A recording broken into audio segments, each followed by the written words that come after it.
but there were times I had to get him man to man. And your favorite team that you guys love to face in your division? Yours. Yes, sir. Like the games like you play against the Raiders, you might get 3 sacks. When they had Jamarcus Russell, which I did. So I got 3 sacks on them. I got 3 sacks on them in the first half, right? Yeah. And I'm ready, and they take Tommy Maddox.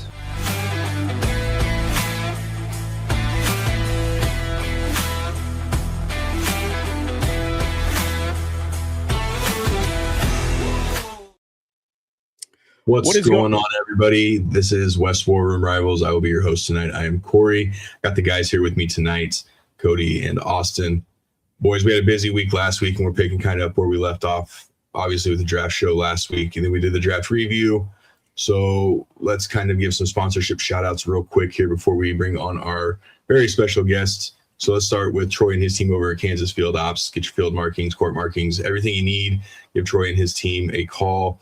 Angie and her team in Emporia State Federal Credit Union, the Shovic's Banking of Choice, as well as the War Room's Banking of Choice. And then the main sponsor, JBW, Jeff and his team. We are recording live out of the JBW Solutions studio. Austin, do you want to bring on your guest? It's our guest, but for sure. So our guest is a LSU alum. She is contributor for FanSided. She has a wealth of ball knowledge. She's lived it for a while now. So everyone, please welcome to JBW Studios, Crissy Froyd. Welcome, Crissy. How's it going? Good. How are you? Doing well. So honored to have you. Oh, thank you. Sorry, I misheard you. I was like, what did he say? It was honor. That's Cody. Yeah, that's Cody. We're always like, what did he say? Happens all the time. All right, Cody, you want to go ahead, kick us off? We're going to kind of start with her early days, LSU days and whatnot. So go ahead and kick us off. So Crissy, what first sparked your love for football? And was there a moment that you can remember where you're like, this is what I want to do. This is my thing. Yeah, it's weird because I went back and forth as a kid on whether I even liked it or not. And I was really into dogs and like showing dogs and things like that. And weirdly enough, so there's like a breed standard for dogs of what they're supposed to do in the ring. Like they're supposed to move like this. They're supposed to have this. They're supposed to look like this. They're supposed to do this like specific task this way and stuff like that. And it's a really strange comparison to make. But when you think about mental processing, footwork, mechanics, stuff like that in the quarterback position, it's in the same vein of like analysis and everything. So it kind of came naturally to me and I found it to be very interesting. And I grew up in a house that was kind of like a shrine to the Titans. And I found the game day atmosphere of the Titans and just being involved with them and stuff like that actually more enjoyable than the dog show. And so I ended up doing both things concurrently between sports journalism and the dog thing, and sports took off for me rather unexpectedly, very, very quickly. Oh, very cool. So obviously you're down there in SEC country. Obviously we know how people treat football down there and just sports in general. We obviously see it with basketball now and baseball. So how did your time at LSU shape kind of what you see in the game today? Yeah, it's funny because my dad was like, why don't you just go to Texas A&M? It's going to be the exact same thing. And I was like, no, LSU is the better football team. And so it's best for me to go to the school that has the best football team. And I was also obsessed with Zach Mettenberger for whatever reason. I don't know why. I thought that he was a really good quarterback, even though he didn't work out for the Titans. And I thought it was cool that he went to LSU too. So on top of kind of the football thing and then the reputation that the school had and the sports and all that fascination, it made sense to me and I had a hunch about it. And of course, one of my first years there, Joe Burrow became Joe Burrow and they won the national championship. I can't remember if it was the first season or the second season that happened. I want to say that it was the second that happened. So it happened very quickly. And LSU had also never had like a really good quarterback, like at least not for a very, very long time. And then it kind of fell right into my lap whenever that happened. So, I mean, it was a lot of fun. And unfortunately, I didn't get to spend the better half of my college career at LSU in the building because of COVID. So in a way, it almost felt like I got cheated because I was like, so I went to the school and I did most of it from my apartment that was a mile and a half away from the campus. But yeah. Yeah, no, that's That's a crazy time to be there. I think I still to this day say that's the greatest college football team that's ever stepped on a football field. I would agree. There's some Miami team that people argue might have been better, but it's really between those two. And then there are a few people that will even argue that Indiana team that we just had was as good. I didn't get the same impression. And times in person. So no, our mom's an Oklahoma fan, and I remember when they were going to play Oklahoma and she was trying to talk it about being a close game. And I'm like, it's LSU by at least 4 touchdowns. Yeah. I think it ended up being just about that. So, that team really wasn't fair. So I'm going to pivot off my next question because we kind of covered that with how did this path sneak up on you. But I just want to hear your favorite memory from that season because honestly, I'm not an LSU fan, but that was still one of the more fun teams I remember watching as a sports fan, just because they were so dominant. I know people like close, but I like when greatness like that we're able to witness. So just kind of your favorite memory from that season. I would say that, there's 2 of them. So one of them was beating Alabama the way that we did.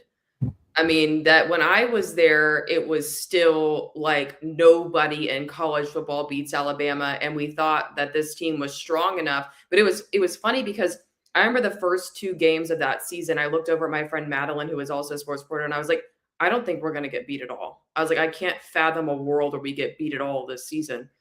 That's exactly what happened. And so I think being a part of that at Alabama and watching that come true was almost like you couldn't wrap your head around it for two days because it was that crazy. And then toward the end of the season, at the very end, actually, everyone laughed at me when I said that it was going to be LSU over Clemson. It wasn't even going to be close in terms of quality of performance on both sides. And that's what happened. I think there are very few teams throughout the history of college football that could contend with that one. And it was automatic. Every single game you walked into, you got to a very quick point that you just didn't expect to lose. Yeah, and I think I was one of the idiots that thought Clemson was going to actually have a chance in that game. So I'll admit that one as far as, oops, that's my bad. That team was loaded, though. Even just you knew it at the time, but if you look back at it now, and you obviously had the big 3 of Jamar and JJ and Burrow, but they were loaded along in the trenches, defense. There was not a weakness on that team. So I'm not necessarily an LSU fan, but I still, to this day, that's a hill I die on, that it's the greatest college football team we've ever witnessed. There might be that 1930s team down the road, none of us really know about, but that LSU team was special. Yeah. And then, well, we're KU fans too. So, what do we know about college football? So obviously the last, 30 years or so, but I believe, Cody, you're up. So Crissy, what's an LSU moment that lives rent free in your head? It could be football, it could be anything that was LSU, but what's something that stands out and that's you still have thinking as of today? I would say Joe Burrow's debut against Miami. I want to say that was the first, and I should remember these things, but I've been doing this for 12 years now, seriously. I want to say that was my first it had to have been my first college football game I ever covered on the ground. And it was after that game, and it was in Jerry World, so it was really cool. But it was after that game that I said this publicly, but I just knew that he was going to be it, that he was absolutely going to be it. And there are people that still go back and find the article from before he transferred. When he was expected to transfer, whenever they're she said that he was going to be exactly what he was. And he did. He was exactly what I thought he was going to be. And it was neat. I took advantage in that time frame because I thought that he was going to be a big deal and nobody else did. So, I interviewed, you can't do this these days really about Joe Burrow. I interviewed Ryan Day, all of his, I believe it was, I think it was one of his, no, I don't think it was one of his brothers. It was somebody, I want to say it was somebody in his family, and then it was a lot of his friends too. There were a lot of very, very close sources. And I did speak to one of his brothers a few times, and we kind of we talk about, well, this adjusted percentage is not right. And then there were these dropping. There were some issues in that season before the national championship season. And we would kind of talk about that. And I would tell him that I agreed in a lot of that narrative I was already writing. So we all we all saw eye to eye. I don't think you could even claim any type of bias in that, because how can you be biased of thinking that Joe Burrow is good? It's not really something, like, I think that you're stupid if you just don't think that Joe Burrow is good. Right. Well, I mean, I look back at that and how cool that was, and I actually have it. It's in a newspaper. I think it's in my dad's attic, and I really regret giving it to them because I want it to be in my house now. But it is. It's about Joe Burrow's debut, and basically like that he was going to be this thing, and it's really neat to look back on now because that was the first game he ever played at LSU. Yeah, that's incredible. Yeah. So what I'm hearing is Joe Burrow really needs to be thanking Crissy because she set him up for success. 100%. Yeah, it's crazy though. I mean, that's one of those things I think about when I think about the transfer portal. Whenever people knock the transfer portal and stuff like that, I'm like, he might have never gotten the chance to start over Dwayne Haskins. He might have literally just fell through the cracks and never ever been if it wasn't for that. And it makes you think, even with the transfer portal, like how many people have just not gotten into the right situation that could have been like that or that are that good, and we just label them as like a nobody that never even played a lot of games at all or played at all. Yeah, do you see Joe on TV and you're kind of like, yeah, I got to talk. You know, I wrote a pretty big time article about him before he was. Yeah, I mean, I remember when we were in the interview room, and I was toward the end of it, I was only one of the only people even sitting at the table still talking to him, because they're like, oh yeah, that's the quarterback. Let's go talk to these, like, because I mean, you know, like the wide receivers and the defensive backs from LSU are really well known, so everybody wants to go flock to those guys. They want the most stuff from those guys. So it was even weirder whenever they ended up moving him to the podium, because he was such a big deal. He didn't even sit at the tables with us anymore. It was so strange. Not going to sit with you at lunch anymore, Crissy. Okay, I can podium now. So let's start off segment 2. It's kind of, you know, talking about, you know, more LSU stuff. So what was your first real break covering football, and how did that kind of come together for you? So I was on the Feinbaum show that was whenever I said that Zach Wilson was going to be better than Trevor Lawrence. But my argument was really good, so that's fine. We all make misses sometimes. I'm the only person, CBS Sports will tell you out loud that I'm the only person that said that Brock Purdy was going to be Brock Purdy. No one else ever did that. So, I mean, I redeemed myself there. There you go. But the analysis behind it was really good. I interviewed a lot of people, and I genuinely believe what I thought, and I backed it up. I probably had literally like 30 radio, podcast, TV interviews about that. And so that was my first time, and it was over the phone. I don't think I could have handled the Zoom at that point. It was terrifying at first, but then like after the first 30 seconds, when it just is like, okay, I'm just talking to somebody on the phone, even though it is on national TV all over America and possibly even on other continents too. If you just don't think about it, it's not that big a deal. And then, I mean, I've been on there several times since then. And now it's just kind of like this, just like go on. It's just like brushing your teeth. It's cool. It's fine. Mm-hmm. As far as I'm trying to think of, there's something else. Oh yeah. So when Joe Burrow was entering the draft, it was funny because people like retroactively went back, and I think they just went through like the deep dive on like, okay, when the hell did this start? Like, what's the earliest thing we can find? And I was more closely covering him by far than anybody else from the beginning. And so I ended up with this huge volume of interview requests because I think I was never formally told this, but from what I could gather based on kind of what people were telling me and the mass influx is that people went back through all these archives and stuff, and they're like, oh my goodness, so this is the person. This is a person that covered him his entire career. Obviously, after Ohio State, there wasn't much to cover of him at Ohio State, though. Yeah. And knew that he was going to be what he was. Like, let's go talk to this person. So I would say that was another big deal, is because I was directly given credit publicly for calling Brock Purdy what I thought he was going to be, but I was kind of indirectly given that with Joe Burrow.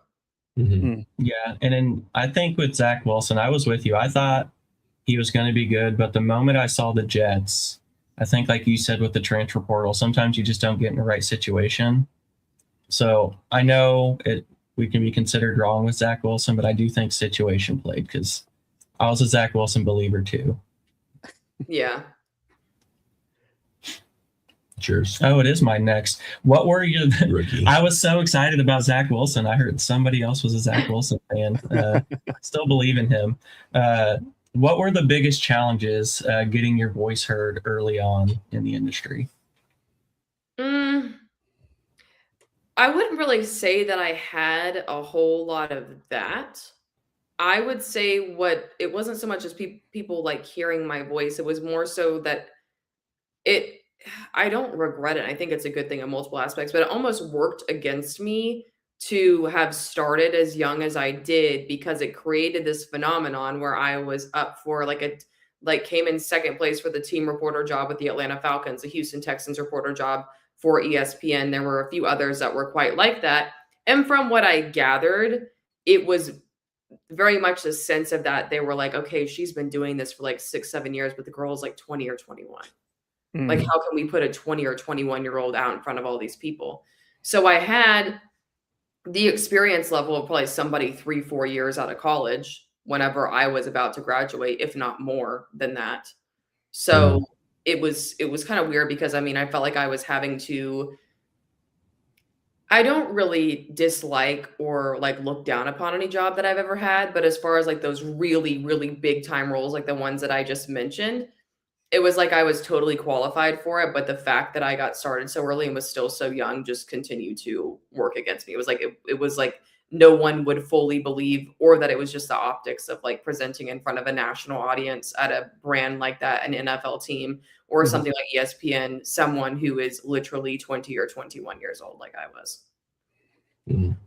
Was there any, so this is kind of just a follow-up more or less to your journey, but was there any female journalists that you looked up to that kind of inspired you to get to where you're at today? Or like, was there some that gave you mentorship that kind of motivated you to where you're at?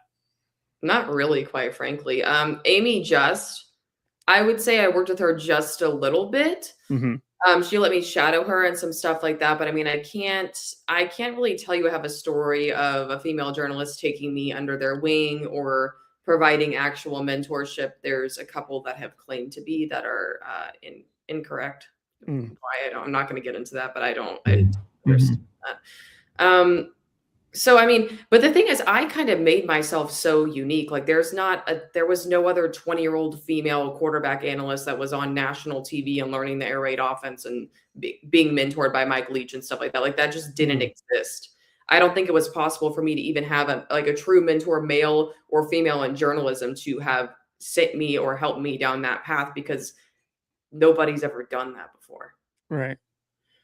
So then how did joining FanSided elevate your platform and your confidence to, speak about football and the quarterbacking as a contributor? Yeah. I mean, I've been at FanSided twice, so it's funny. So FanSided was my first, I worked at Campus Sports Network first, but I want to say it might've been concurrent, or it was right after that FanSided came along. FanSided has changed so much because, like I said, it was 10 to 11 years ago when I first got brought on there. It's completely different now. So they were the first people that like gave me the chance to like have a platform to write places and stuff like that. And then I went to the Draft Network. Was a disaster. I won't comment on that anymore. It used to be very good, but go read what Arif Hassan wrote about them. That's all I got to say. And I do stand behind every single bit of what he said about that. Let's see, where else did I go? Everywhere. NBC Sports, I was one of their lead draft analysts. I was at Sporting News for a little while. USA Today I was at for 12 years.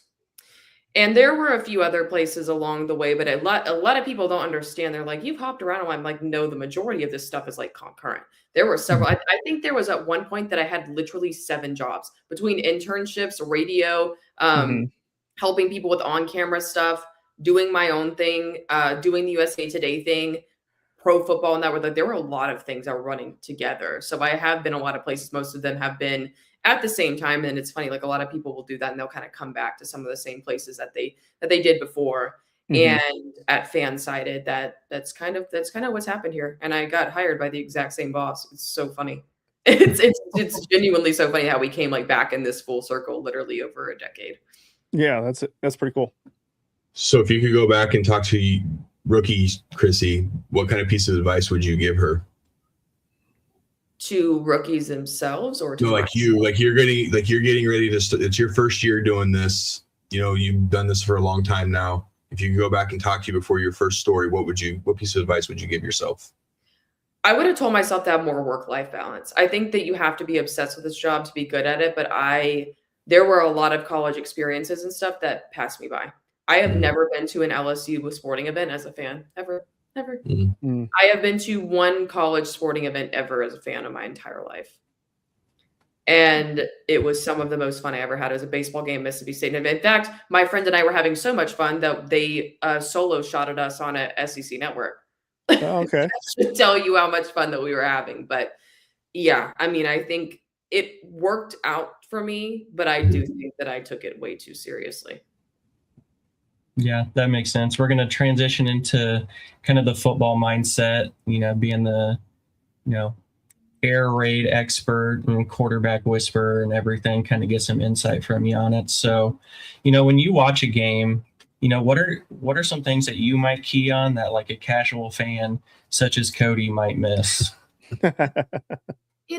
It's kind of like it's one thing I feel like people don't realize is that you really can't. You think you can, but you can't actually truly key in on anything unless you know the offensive scheme. Like Brooks Austin, the film guy, who I have a lot of respect for. You probably know who that is. He's all over Twitter, and he is one of the best people at his job that I have ever seen in my entire life. I've gone on dates with guys before that literally like, I'm a big fan of this guy called the film guy. Have you seen this? I'm like, yes, Brooks is in the press box with me. Thank you for making it super awkward.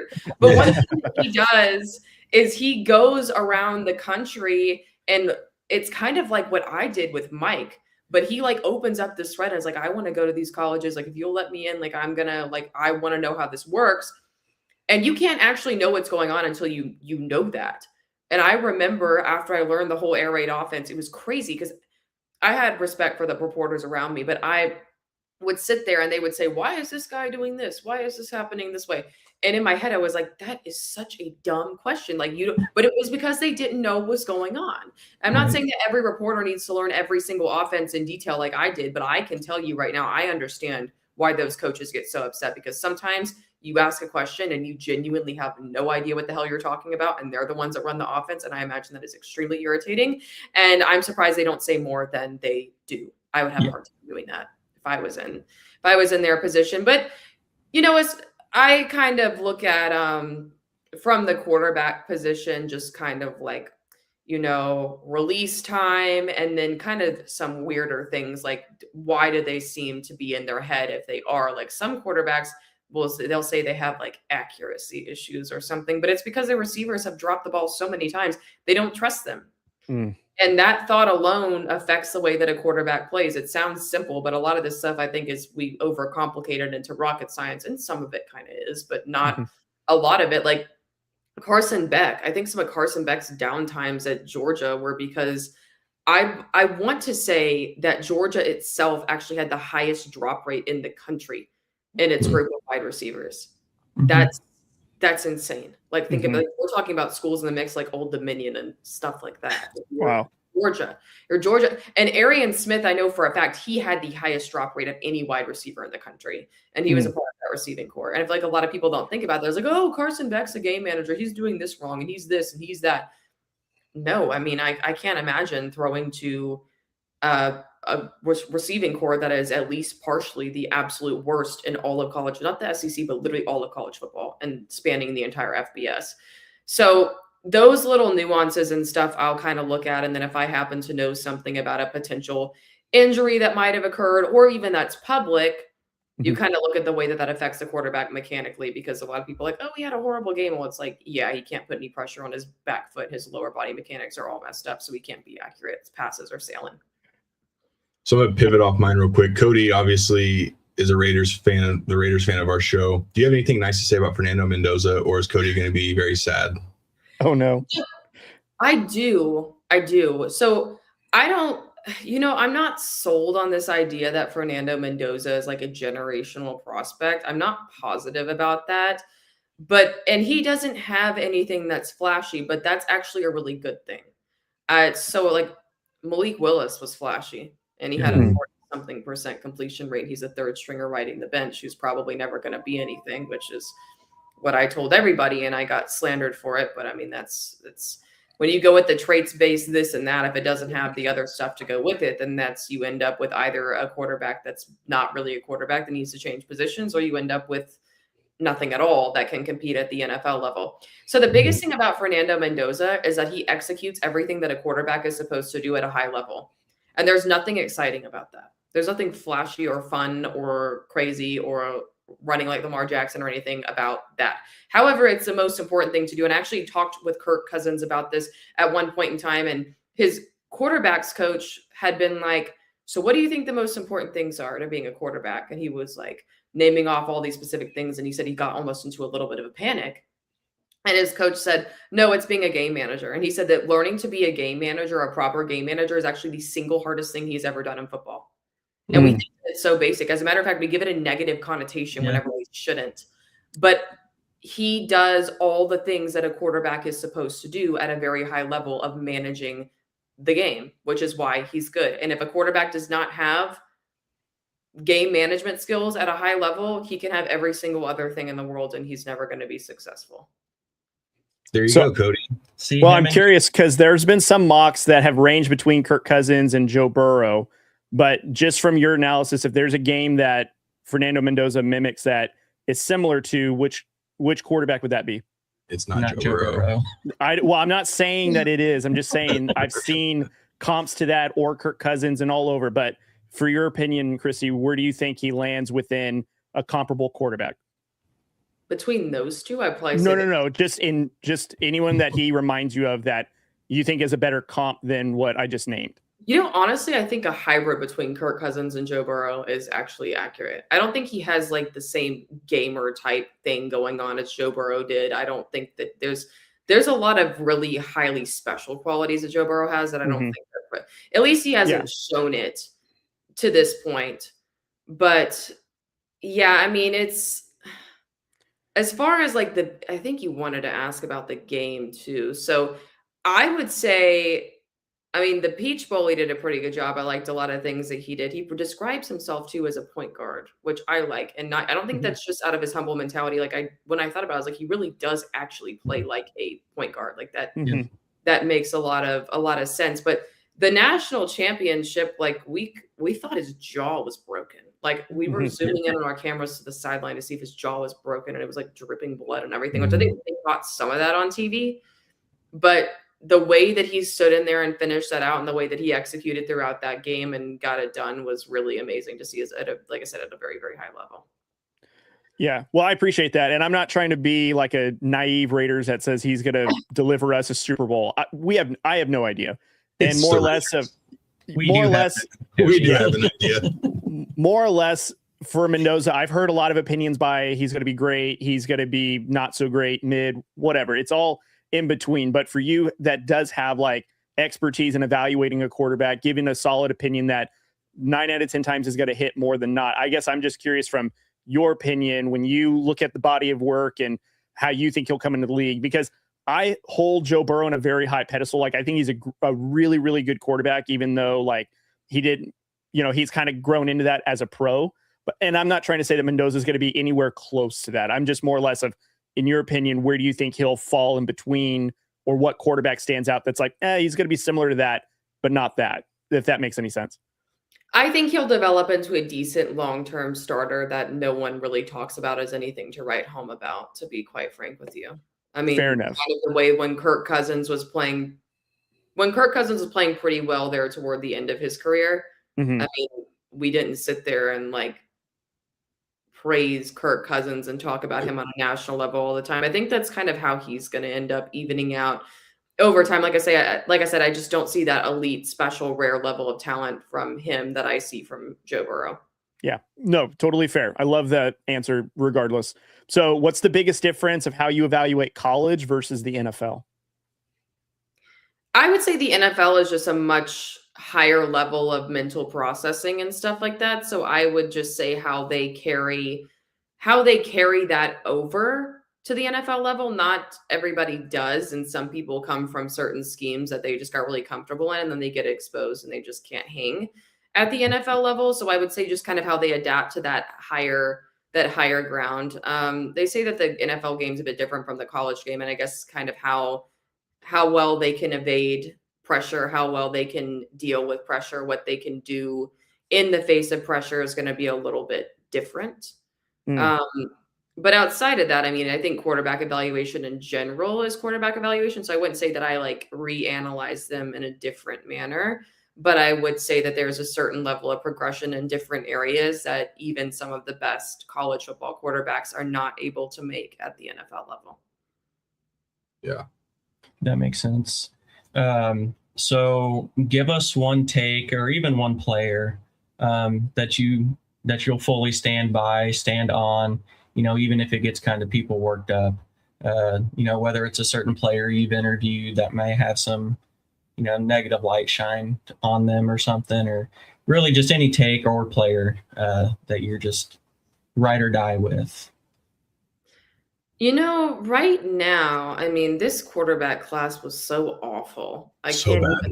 There's not, I mean, and I'm kind of split on Fernando Mendoza, but outside of that, I mean, you know what? There actually is one, but he's going to have to stop choking, and that's Carson Beck.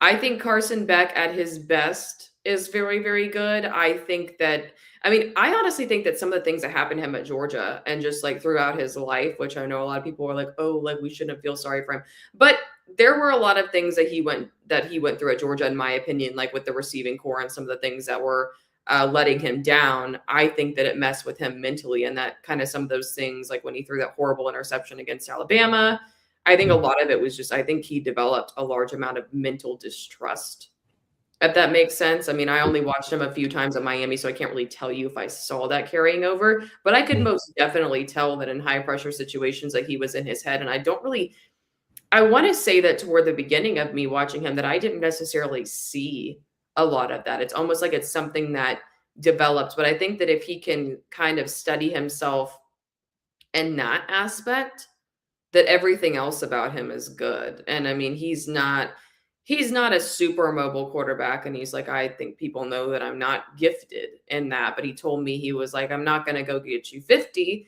but I can get you 10. And that's what a quarterback needs to be in the modern era, someone who can improvise and someone who can get that extra yardage. But we see very few quarterbacks that break out on these 50-yard runs that are equally good as passers. And a lot of these quarterbacks that are primarily getting things done on the ground that do develop into a high-level talent, like somebody like Lamar Jackson, you will quickly find the narrative of how they developed as a passer, because there's this phenomenon. I think Will Levis has kind of happened to a little bit too, just because he was the Lion at Penn State, which is this really crazy, like hybrid quarterback type position. And so he was, when you think about it in terms of reps and stuff, I mean, he never really got the chance to develop as a passer because he was better in these other areas. And so it kind of got neglected. And I think some of these guys that are like that, or that are just very gifted with their legs, even starting in high school, they're not utilized as a passer that much. So, I mean, you have them arrive to the NFL level, and some of them are very, very, very ridiculously underdeveloped. Like there's a person in college that might be able to throw the ball better than they can. Seriously, I've seen it before. Yeah, part of me was hoping you were going to say the Raiders should have drafted Jalen Daniels over Fernando Mendoza, but it's whatever. So while we were waiting for you to get in the studio tonight, we were going back because we posted a clip on our channel about Ty Simpson, the pick with Ty Simpson the other night. What's your initial thoughts on Ty Simpson? I mean, I'm not asking you if you think where he was picked was good or not, but how do you think his game's going to translate with like a Sean McVay? I think the system itself fits him well, and I think he's going to have a good mentor in Matthew Stafford. And obviously, he's not starting over Matthew Stafford ever. But so that means he's going to have time to develop with that. I mean, as far as he doesn't bring a large body of experience to the table, so it kind of concerns me that we still don't really know what he is. And he had what I've told people I kind of call like Dr. Jekyll and Mr. Hyde syndrome. But I question why that was, because I mean, I kind of had that with Bo Nix, but I had a very different opinion of why that happened, and it went away at Oregon. But with him, so there were a lot of rumors. I've heard them from reputable sources, and I did talk to them about it, but I was ultimately unable to fully verify with credible evidence itself, so I did not really report it. But And some of these downtimes he was having, there was a rumor that he was either dealing with some injury that wasn't disclosed, something was lingering that they were lying about, or that they weren't fully going into. And even more concerning, the biggest one was like something to do with some concussion that wasn't properly taken care of, or that wasn't reported, or that the protocol was not handled correctly, or that they just did something wrong. And that would make all the sense in the world why he was playing horribly and uncharacteristic at these random times. People like, what's going on here? Because he was lighting it up before. So my opinion of Ty Simpson, the sample size isn't big enough for me to really honestly tell you that he's going to be this or this with confidence. I don't really follow that. Like whenever everyone thought Haynes King was a world beater, because I think he ran for like 20 miles per hour one time and they put him in the Heisman Trophy candidacy. That's crazy to me. So I don't really make hard and fast judgments on quarterbacks with a small sample size. But I mean, I think he still has a lot of development to do, but at the same time, like how I would evaluate that season, I really would need that piece of information. Because if it's just him playing bad and it's just inconsistent, which would make sense with the lack of experience he has, then that's someone that I just don't really, there's going to be a lot of developing. And I think career backup is probably the best that he would ever do.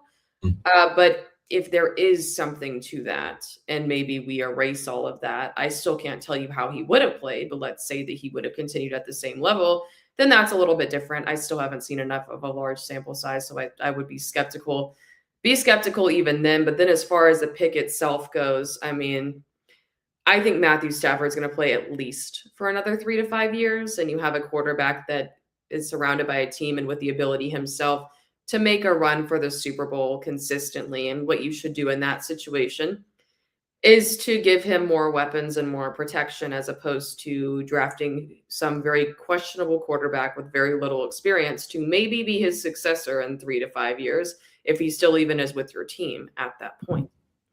So I found that baffling. And I also thought that it was a slap in the face of Stetson Bennett. I like Stetson Bennett way more than most people do. So maybe I'm a little bit biased, but there's nothing about Ty Simpson that makes me think that he's any better than Stetson Bennett. One thing I know for sure is that Diego Pavia is definitely not better than Stetson Bennett. But I mean, he only got a mini camp invite, so it's okay. Well, I think today he signed a 3-year deal with the Ravens. So they also I did not see that. I must have missed that. Yeah, they signed him and another quarterback. The Baltimore Ravens with that. So Lamar Jackson's job is in jeopardy. Yeah, watch out, Lamar. Oh yeah, that was so funny to me. I mean, I've interacted with him a few times, and I've talked to his mom and stuff before, and I think he just has a chip on his shoulder. But I mean, he just doesn't handle it well. And he makes all these very bold statements, like don't say you're coming to take somebody's job until like we're like a little bit further on, you know. And then you go like a day or something like that without even getting signed as an undrafted free agent, and people like Cole Payton and stuff are getting signed before you. And I mean, he got drafted, but yeah, I thought that was insane. Well, I think if he handles himself a little bit better, more professional, because you're getting ready to get into a $1 billion organization. People have said that. People have said that unless you're a can't miss prospect, that you can't go acting like that. I mean, I thought there were several ways that he acted, even though he apologized, that were just beyond unacceptable. I think there are a few things he's done that he should be grateful that he still even has a career. And I mean, I was told before by several people who were in the know before the draft. I mean, and I still couldn't believe it when it actually happened, but they were like, he's going undrafted. And I was like, well, he was a Heisman candidate. Like, he came close to winning it. Like, surely he's going to go in the 5th to 7th round. They're like, no, he's going undrafted. And he did. Yeah, I saw you keep asking that. And I was just like, to me, it's just like not in the know or just a fan looking in. To me, I was like, oh, yeah. But just because of his antics, right? Like, I think that's a lot of it. I don't think his football IQ is all that amazing. I think what he did at Vanderbilt was really, really good. But I mean, he was also a transfer. Yep. So, I mean, I think I'm not discounting his college career. And when we look at the Heisman, it's who's the most important player to their team. And there's no question he was absolutely the most important player to Vanderbilt's team. And I would say probably more than any other player in the country to their team. So maybe he did deserve it. But in terms of how he translates to the NFL, and he's also, I mean, I've stood next to him. He's so small. I know that they say that like height and stuff doesn't matter like that. And like Brock Purdy's not that tall. There's a few other guys that are not that tall. That Drew Brees is not that tall and he did super well. So there are exceptions. But I mean, he's shorter than me and I'm 5'10", which is still pretty tall, but I'm really, really, really small for a quarterback for sure. And he's smaller than me, seriously, as a human, I think. All right, Cody, get us started in segment 4. All right. So this is going to be kind of diving more into how your experience has been navigating in the football space as a woman. And, you know, I'd like to think that it's come a long way, but give us your experience on how it's been from when you started to today and how it's been going so far.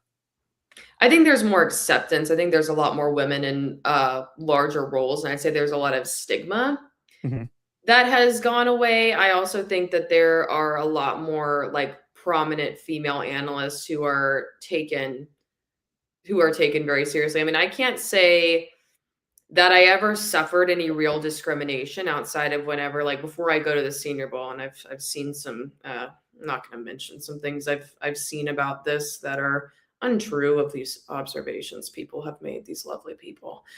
So I do not, contrary to some belief that the person that said that I went and made sure that Spencer Rattler knew that I was next to talk to him. I don't know if you guys have seen this tweet, and it's not going to get into it. I'm going to get myself in trouble. I shouldn't talk about this any further. But anyway, there is hypothetically this situation where I told Spencer Rattler that I was next in line. I have to make sure everybody knows who I am and all of this stuff. So what actually happens is I make arrangements through the agents most of the time. Not every year, but most of the time, whenever I'm on top of things and things are going well, and just a lot of different factors. It just really depends on the year, and it depends on the guys. It depends on who's managing them. But the Senior Bowl and all these draft showcases, if you want to get all these interviews and do them well and do them correctly and make sure they're exclusive, you have to plan ahead of time or it's all going to fall apart right in front of your face. So I coordinate, basically have it mapped out exactly what I'm going to do, where I'm going to be and who I'm going to be with, and what interview is going to be done, what the questions are, how long they are, over a week before I ever even touch foot in Mobile, Alabama. So I basically went and arranged these interviews before. And so then like I would do like the interview with like Spencer, like by myself and stuff like that. I've forgotten now what your question was. Can you please repeat it? Because I was going through this. You're okay. It's more or less your experience navigating through the football space as a female in a male dominant industry of being a journalist. Oh yeah, well, I mean, as far as stuff like that goes, like I mean, I think I was describing more in a literal sense of how I navigate, but I mean that technically does answer the question. I mean, I can't really say that I had a lot of issues with discrimination, but what I was getting to is that there have been a few little quips that are made at some of those showcases. Like I specifically remember this with Sam Hartman. They were like, I was like, hey, like, and I'm pretty aggressive about if I'm talking to a player by myself, like most of the time I've interviewed all these people around them or have very specific questions. And a lot of people throughout my career have piggybacked off of it and stolen my stuff and written my story before I ever get a chance to write it. And they didn't do the work I did. Then I look like I'm second in on my own stuff.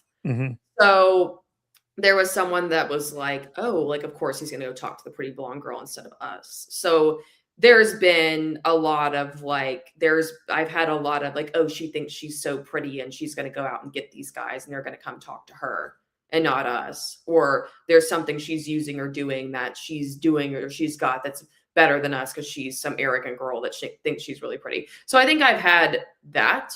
As far as the discrimination in general, like there's always a social media trolls, but I mean, I can't really say that I've ever had like some male reporter that was genuinely sexist that thought that I didn't know what I was talking about because I was a female. Do you think though that the energy between certain, I guess, peers in your industry isn't the same, like because they feel like that you have some sort of leg up that they don't? Or do you feel like that depending on who it is that you feel the difference amongst that? Oh yeah, there's a lot of backstabbing people. And the funny thing is I always tend to find out about it. It's quite hilarious. Or they'll go tell someone like, oh, this about, it's all out of, there's a lot of jealousy and insecurity that goes on. I've heard several stories just like the ones that I'm telling, but yeah, I mean, you can kind of pick up on whenever somebody's being weird and it does happen. And like I said, there have been several it's kind of funny to watch. There have been several times that I've had people that will like go up to someone that they don't know that I know, or they think they're going to like dissuade them. Like, oh, I don't like her because of this. And so it's always some stupid reason. I mean, that's in every industry that has gossip. I mean, journalism is literally based around talking to and talking about people, but it is kind of funny because I'll be like, hey, did you know that such and such? And then I'll be like, hey, so I don't know what you were trying to accomplish here, but I know about it. Have a good day. So yeah. So you had mentioned, walk us through the planning period of trying to get those like interviews, because some of these guys are obviously more, popular amongst reporters. Like everybody wants to talk to this person or talk to that person. So like walk us through your plan period of like how you're navigating, making sure that you're in on that. Yeah, when I can, I start the relationship early. It's not always easy. It's not always ideal. And sometimes it doesn't fully come to pass because it's very hard to do. But usually in the off season, when we get closer to the college football season, I haven't been doing as much of this lately, but I used to do it religiously. I would email every school and or reach out to every quarterback directly that I could and ask for interviews ahead of the season. There's like 100 something of those. It's a lot. Mm-hmm. And so I would pursue that, and then I would do that every year, and then I would make an effort to make sure that I got every single draft eligible quarterback ahead of the draft, whether that was through showcases, agent phone calls, random events that you pop up at that have interview opportunities, some partnership with something or another that allows you, as long as you ask this one question, to have free reign and ask whatever you want to. There's several different avenues into doing that, but it is doable, and it helps a lot too with some of those guys that are a lot harder to talk to. If you have developed a relationship with the agent, or if they have just seen you talk to them so many times, I think there's a certain amount of unspoken appreciation. It's like, oh, so it's not you just hopping on the bandwagon type of thing. Right. Mm-hmm. Yeah. Yeah. No, that's kind of cool to see that process on how you go about that. So next question is, what's something people still don't understand about women working in sports media? I think for one is why we get into it. I think a lot of people are like, why don't you like women's basketball? Why don't you like fashion? Why don't you like this and that? Honestly, I can kind of see why, from like a layperson's view, that it would just look kind of strange at first. So I guess it's why we get into it. And then I also feel like I think there's this like understanding and appreciation that women can be good journalists, but I think the idea of a woman knowing football like in depth and being able to evaluate anything, I'm not talking about like the deepest form of X's and O's. That's hard for anybody. A lot of people just generally can't do that. And I struggle with the West Coast immensely, and I don't understand why things need to be so complicated. But I think people like, and even when I was like super young, I would be like, whether it was an age thing or something like that, I'd be like, does this person actually know how to do this? So I think there's kind of this wrapping your head around, like a lot of people can't wrap their head around that a woman could know as much as a man, and we get lumped into the same category as people who've never played football, so they deal with it too. Mike Leach never played football. Look at how that went. Mm-hmm. So yeah, I would just say, like, I think there's a lot of questions as to why we get into it. And I think there's a lot of, I think there's still a lot of doubt that women could actually know any one part of male sport in depth at all. Yeah, I mean, you would be able to run circles around me talking about air raid offense. So, like, and really, it's not that hard. But it is definitely a curve. Even the easiest offense to learn in football is still quite difficult. Football is a very complicated game. Yeah, and we love Mike Leach too. I've been a Mike Leach fan forever. So, understanding his offense and seeing, some of the guys come off his coaching tree and what they were able to do, it's not for everybody, right? Like, it's a complicated thing where people are always assuming you have to run, whereas that's not necessarily the case. And obviously before he passed, he was obviously teaching that class, I believe at Washington State where he was at. So, it's fun to look at the history of everything and kind of see how it goes. And no matter how much you read into it or look at it, the RPO stuff, it's like, it's like a foreign language at some point to some people. Yeah. So yeah. I believe Cody, you're up. Yep. So last question of this segment before we go on to a funner one. What, for young women watching who are interested in getting into sports journalism, similar to to your story, what's a message that you would give to them on their journey? I would say start as early as possible. This is a very, very competitive industry. I would say that if you don't have, I wouldn't say an, I think I honestly, just to be candid, I think I had a very unhealthy obsession with my job for the first 3 years that I did this. And to an extent, it helped me climb the ranks. To an extent, it took a lot away from my life in general. But I would say you have to be mildly obsessive over it to be successful, because especially at the very beginning of your career, you need to be putting out, like, quality matters a lot, but quantity to get yourself noticed and to get promoted and for people to see that you're dedicated is imperative. It's absolutely imperative.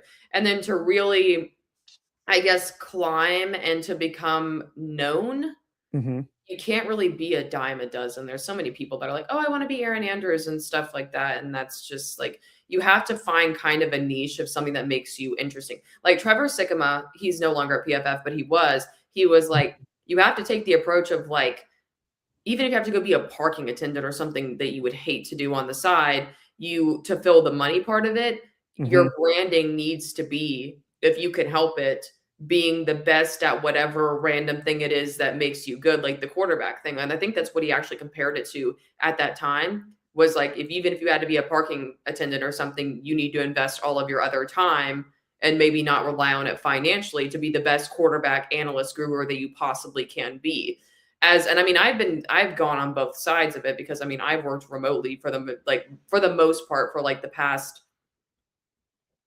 goodness, basically all of my life at this point. So I would be more likely, I mean, and I've been writing for so long, I can write fast and stuff like that. But I think I'd be more likely to take a multitude of remote jobs in journalism and still focus on that on the side, which I think you reach a certain level of efficiency that you can do that. But ideally, and I just can't adjust to like an in-person environment after like 2 hours of being outside of my home at some work thing. I feel like I'm going insane. Like I genuinely don't think I could ever adjust to it again. I'd call that my people meter has ran out. So I'm done with people at the moment. Yeah, I can't do the structured in-house building work environment. It just doesn't work out for me. But ideally, like if you don't do well with that, I would recommend going into finding a way to make sure that your bills are paid. Everyone has different avenues of what that looks like. Some people have outside help, some people don't. Some people have some sort of asset that's already saved up. Some people have to go out and work some job that they don't want to. But I would definitely say focus on the niche part of it more than anything else. Yeah, and as a former high school coach myself and working in youth sports, my people meter it's negative by when it's already at negative. So yeah, I know a lot of people love the remote life. You know, it's easier to focus when you're not having to deal with, you know, people in the office doing certain things. So I don't know how I would do if I worked at home. I'm in the hotel industry. I only dream of being able to have a remote job so I don't have to have people asking me 15 questions in 10 minutes. Like if I can just have that stop, that'd be amazing. That's like vacation. Yeah. The dream. So yeah, it looks like this next one we're talking about puppies. Yes. Is that what I'm seeing right here? Yes. So the dog dynasty. So 6 dogs is a full roster. So who's the alpha of the group? That's between Kirby and Faxon. Quite frankly, Faxon and the 2 German Shepherds live downstairs, and then Kirby and the Siberian and the Fox Terrier live upstairs. Because I think that at this age, those 2 dominant females, I mean, they would probably get into it pretty nasty and pretty ugly. I think that's what a lot of people don't realize is, I think they assume that all my dogs live in like this big pack that bounces around my house. My house would be destroyed if they all lived up here together. I actually used to manage a kennel of 55 dogs, of show dogs. It was probably $250,000 to $500,000 worth of animal in that place. Gosh. So, but it's like an economy of effort. It's like if you have kennel runs or like a certain way of like separating the dogs, and like you go open the run, you go put the food in the water, and then you go like open the back gate to go let them out in their yards, like put it back. It's actually relatively easy. I mean, I could have 3 dogs, and if they all ran amok in my house and we had no fence and no rhyme or reason, that would be way harder than 30 of them in that environment. So there's a few of them that live like, I mean, I still obviously interact with them and take care of them and everything, but there's a few of them that live like downstairs. So they used to be kennel dogs where they came from. So that's what they're adjusted to. And the other 3 are kind of more of house dogs. But I would say Yeah, Kirby has the biggest attitude out of all of them. I would say that if they were all put together, her and Faxon would have it out for the alpha. But I think that Kirby might actually win. Faxon is the alpha of the downstairs, and Kirby is the alpha of the upstairs. I would definitely say that much. Klubnik is an instigator. No one likes her. Nobody. That sounds like a gang war situation. Yeah, upstairs and downstairs. Klubnik, nobody likes Klubnik. She makes everyone angry. Stetson has developed an attitude because my former partner, he let him do whatever he wanted to. So Siberian Huskies, if they're allowed to do whatever they want to once, it literally sticks with them. So he became like a rebellious teenager after that affair, and I've been trying to break him out of it. And he's always been a little bit of a spitfire, but he and I have had some come to Jesus moments already today. That's incredible. Eddie, who's named after Eddie Van Halen, he is one of the only males that I have. So he is kind of a pushover, and Caitlin and Faxon both bully them. And then Caitlin is Faxon's mom, and I actually had Mouse before both of those, who was Caitlin's mom, funny enough. Okay.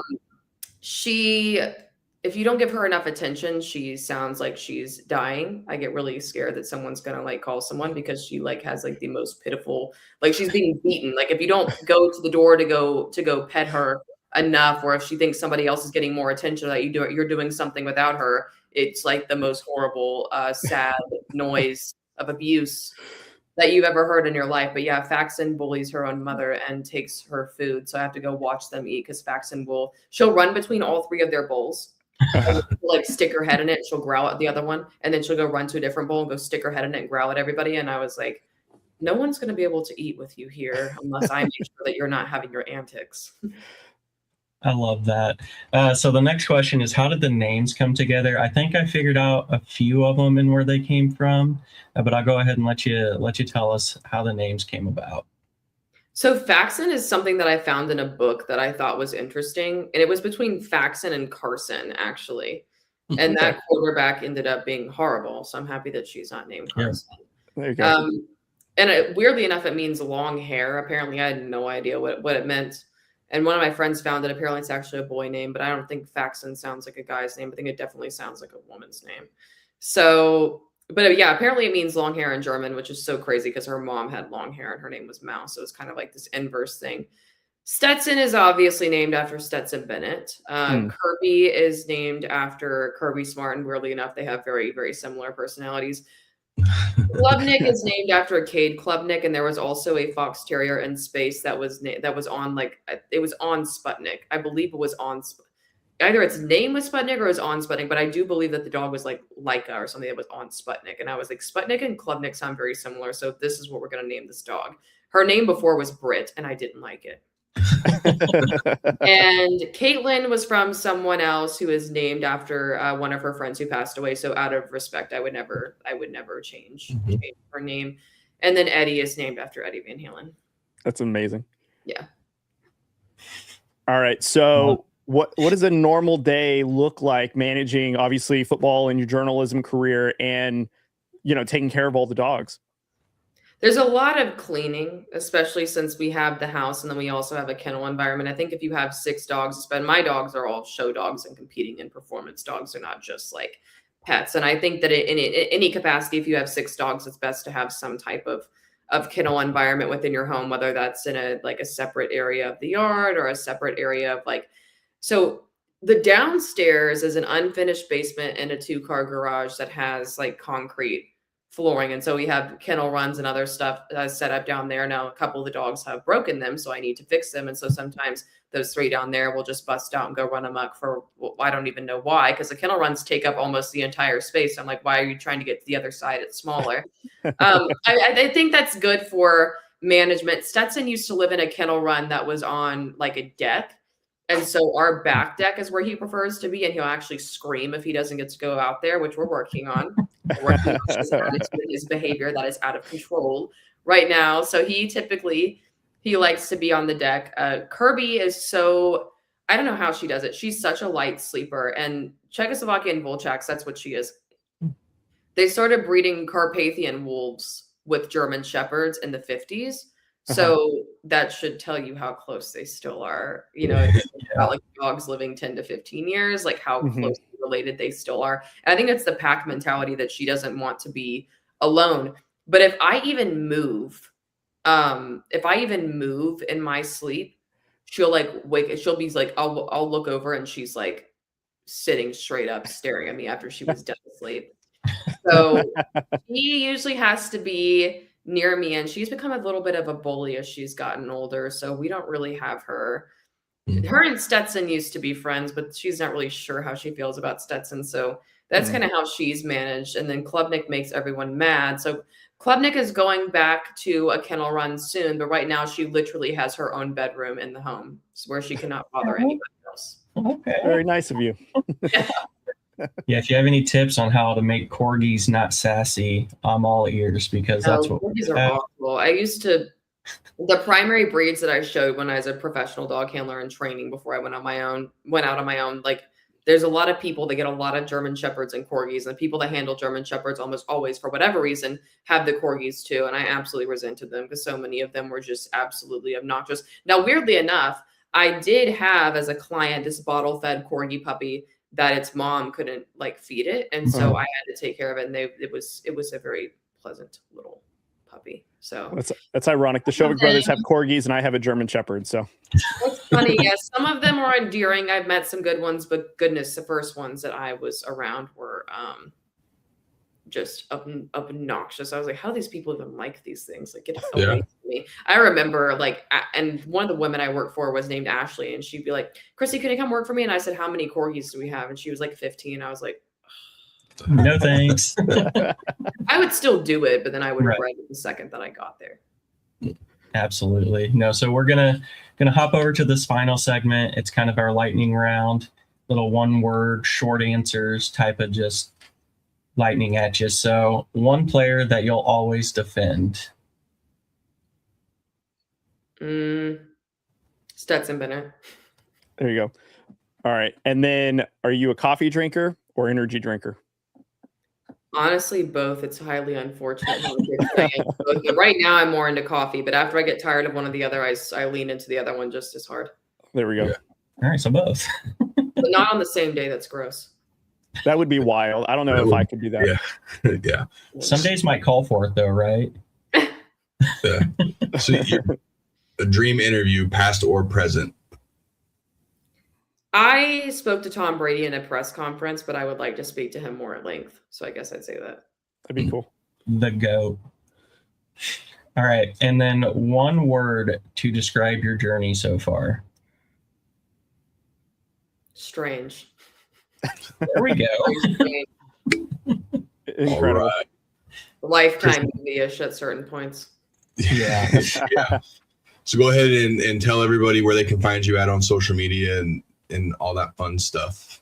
Yeah, so it's at Crissy_Froyd on Twitter, and it's the same thing with no underscore on Instagram. And right now my work is located on FanSided. If you Google my name, you can find a lot of stuff that still pops up from other places that I've been. That's all of really good quality. And there I'm in talks with some other networks right now. So we'll kind of see how this thing evolves. But yeah, I am at FanSided right now, and I do suspect that, I mean, honestly, as soon as this week, I could be 1 to 2 other places too. So looking forward to it.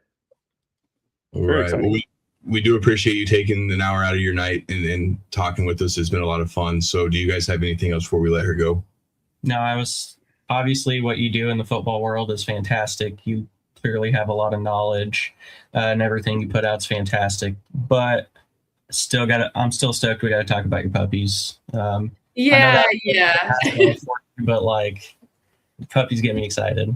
Yeah, people in the Georgia press box are like, how do you take care of all those dogs? And I'm just like, I think if you have a lot of experience in working in environments with a high level of dogs, then it's different. It's different. Yeah. Crissy, it was an honor to meet you and chat with you, and just to hear your expertise, your journey was a true joy. I'm actually really curious to see what the future holds, and hopefully we'll have you back after you figure out what the next adventure is. Yeah, absolutely. Thank you so much. Thanks, Crissy, for hanging out. Appreciate it. Thank you. Man, What an awesome guess, Austin. Dang. Yeah, I know. Talk circles around us when it comes to ball. Shoot. Yeah. And she Makes was me up like, in Mendoza. Yeah. yeah. Well, I mean, it's pretty much the same consensus that we've been hearing. Like, yeah, it'll be okay. And honestly, like, I think I'm preparing for that. So we'll see. Oh, speaking of dogs, I got one of them in the frame.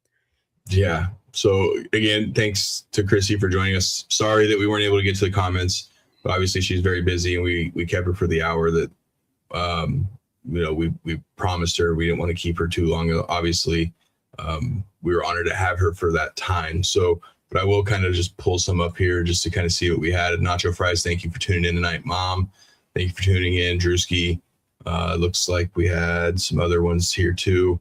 Looks like some people were being inappropriate in the comment section. Losers. Yeah, we try to ban those guys. Yeah, we do. So we're just getting started for this week. So do you want to kind of dive into tomorrow and possibly the night after? The night after. I know tomorrow we have the Charger super fan that I'm sure everyone has seen in some shape or fashion.